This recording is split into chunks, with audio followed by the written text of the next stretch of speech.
ટેટી બટાકા અને મગફળી બધાના પૈસા પૂરા આપી દેશે.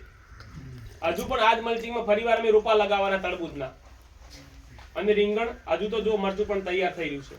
એક એક ખેતરમાં 4 વર્ષમાં હાથ પાક લઈ રહ્યા છીએ. 1 વીઘો વાવ અને 1.5 થી 2 લાખ રૂપિયા વીઘે ના કમાતા હોય ને તો ખેતી કરવાનો કોઈ મતલબ નથી. ના કરવાની ના કરે.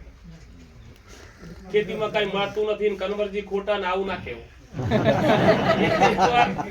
એકવાર કરી બતાવવાનું. કારણ કે હું તો માનું છું કે મારા ગામમાં તમે જોશો ને તો 20 ખેડૂતો એવા છે કે જેમને 2 વીઘામાં પર્સનલ બોર ને પર્સનલ ટ્રેક્ટર. એવા મારા ગામમાં 20 ખેડૂતો છે. અમારા ગામમાં જમીન ભાડે જોતી હોય તો 35 થી 50 હજારના ભાવ છે વીઘાના. 1 વીઘાના ભાવ 35 થી માંડીને 50,000 વીઘાના ભાવ છે ભાડે પેટે. 1 વર્ષનું ભાડું.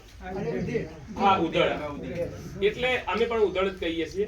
એટલે આ રીતે લોકો ભાડે લઈ અને પૈસા કમાતા હોય તો આપણે તો બાપુજી કહેવાય.